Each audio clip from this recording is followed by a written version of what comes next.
कैसे हो आप सब लोग। चैप्टर 1 और 2 की स्ट्रेटेजी मैंने ऑलरेडी बता दी है डीडीसीटी के बारे में।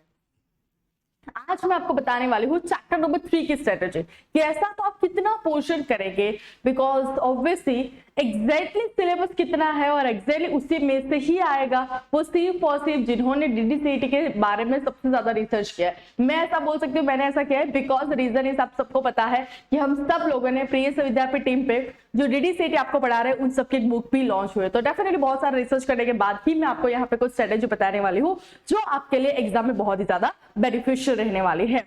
तो चलो शुरू करते हैं आज के इस वीडियो की। मेरा नाम है भूमि पटेल। आज सबका स्वागत है प्रिय ज्ञान प्रिय चैनल पे।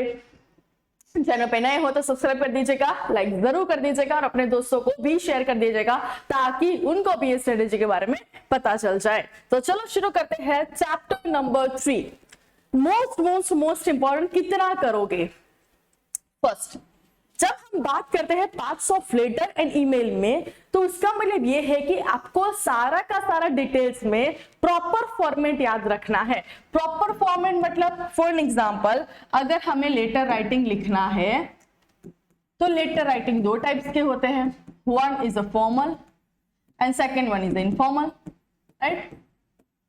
फिर उसके बाद प्रॉपर फॉर्मेट। प्रॉपर फॉर्मेट मतलब कैसा, ये सिर्फ और सिर्फ मैं आपके लिए मेहनत करवा रही हूँ भाई लोग।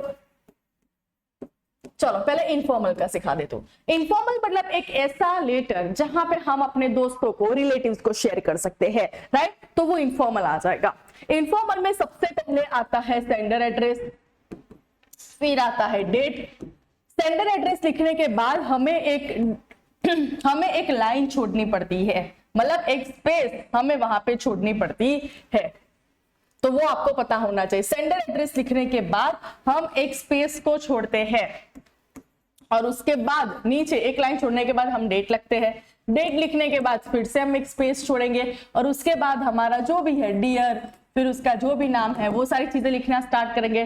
2 या मैक्सिमम 2 to 3 पैराग्राफ हम लिखेंगे और लास्ट में सारे पैराग्राफ खत्म करने के बाद स्पेस छोड़ेंगे और फिर लिखेंगे योर्स। ऐसे करके योर्स लिखा जाता है, एपोस्ट्रोफी करके वाला योर्स नहीं आता है। तो ये फॉर्मेट आपको याद रखना चाहिए। चलो अगर हम बात करें फॉर्मल लेटर की, तो फॉर्मल लेटर में दोस्तों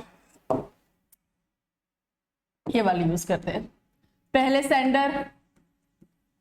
सेंडर एड्रेस खत्म हो जाने के बाद स्पेस छोड़ो, एक लाइन छोड़ो, उसके बाद डेट लिखो। डेट लिखने के बाद भी एक लाइन छोड़ो, उसके बाद आएगा आपका रिसीवर एड्रेस। रिसीवर लिखने के बाद भी एक स्पेस छोड़ो, फिर आ जाएगा आपका सब्जेक्ट किसके बारे में आप लेटर लिख रहे हो, फिर एक स्पेस छोड़ो, उसके बाद आएगा आपका रिस्पेक्टेड सर या फिर मैम लिखो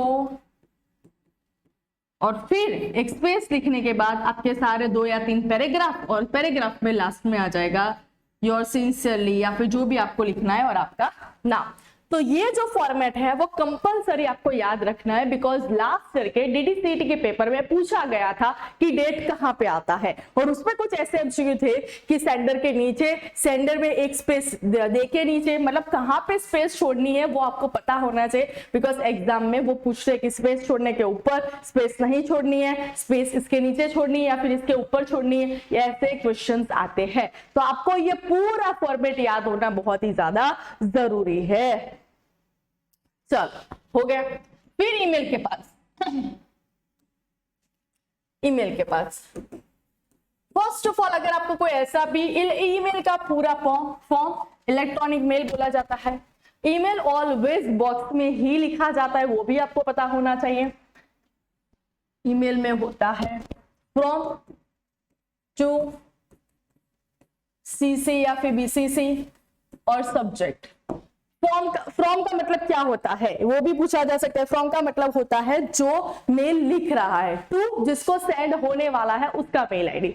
ईमेल आईडी कैसे होते हैं, तो फर्स्ट ऑफ ऑल एक ऐसे कैरेक्टर कैपिटल होता ही होता है, फिर ये जो हमारे कैलकुलेशन वाले कैरेक्टर न्यूमेरिकल वो भी होते हैं, ये @ होता ही होता है और gmail.com। ये ध्यान से सुनना, मे भी शायद वो ऐसे बहुत सारे आपको ऑप्शन दे सकते हैं जिसमें से डॉट ना किया हो, जिसमें से जीमेल ना दिखा हो, जिसमें से 1 2 3 ना लिखा हो। तो ये आपको प्रॉपर होना चाहिए कि इसी तरह से ही हम अपना ईमेल जनरेट कर सकते हैं, जिसको हम सेंड। सीसी और बीसीसी का मतलब होता है कार्बन कॉपी और ब्लाइंड कार्बन कॉपी। अब सबको पता है कि आपकी एग्जाम में कॉमन एब्रिविएशन, एब्रिविएशन का मतलब होता है शॉर्ट फॉर्म में जो वर्ड लिखे होते हैं उसका फुल फॉर्म आपको लिखना होता है, तो वो भी पूछे जा सकते हैं, वो भी 1 मार्क्स का आएगा ही आएगा, वो जो बहुत कम है। और सब्जेक्ट यहाँ पे लिखना होता है।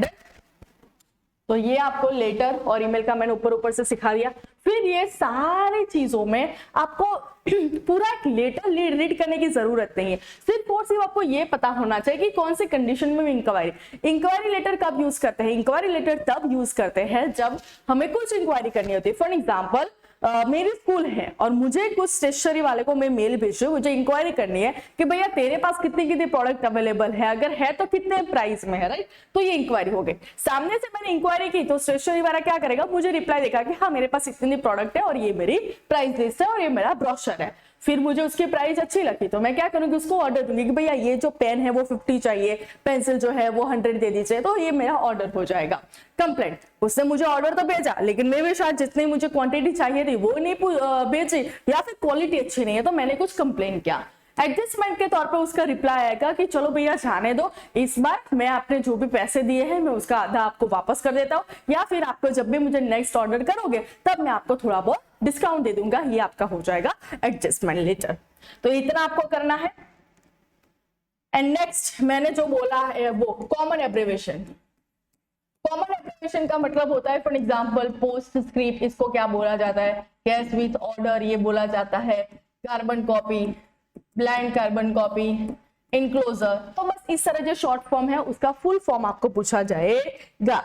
तो इन शॉर्ट आप समझ गए होंगे कि चैप्टर नंबर 3 में आपको क्या क्या करना है, बस इतना ही करना है, इससे ज्यादा और कुछ करने की जरूरत नहीं है। मैंने ऑलरेडी बहुत बार आपको बोला है कि जितने भी चैप्टर्स है वो सारे चैप्टर का वेटेज अगर हम देखें तो 5 मार्क्स का है। अभी भी अगर आपने चैप्टर नंबर 1 और 2 की स्ट्रेटेजी का वीडियो नहीं देखा है तो देख लीजिए, बिकॉज मैं आपको इतनी श्योरिटी से बता सकती हूँ कि जैसे ही आपके एग्जाम खत्म हो जाएगा और रात को जब हम DDCET के लाइव में आएंगे तब मैं इतनी ज्यादा मतलब बहुत ही ज्यादा सेल्फ कॉन्फिडेंस से बोल सकती हूँ कि ये मैंने आपको बोला था ये आएगा और वही आया है। तो इतना तो आप कर ही जाइएगा। 150 प्लस जिन्होंने आज तक कुछ नहीं किया है और ऊपर से वो रफली करना चाहते हैं कि बस जल्दी से मैं करूं और 150 प्लस आ जाए, तो इतना आपके लिए इनफ है। तो बस ऐसे ही नई अपडेट के साथ हम मिलते रहेंगे बार बार। Till then bye bye, take care.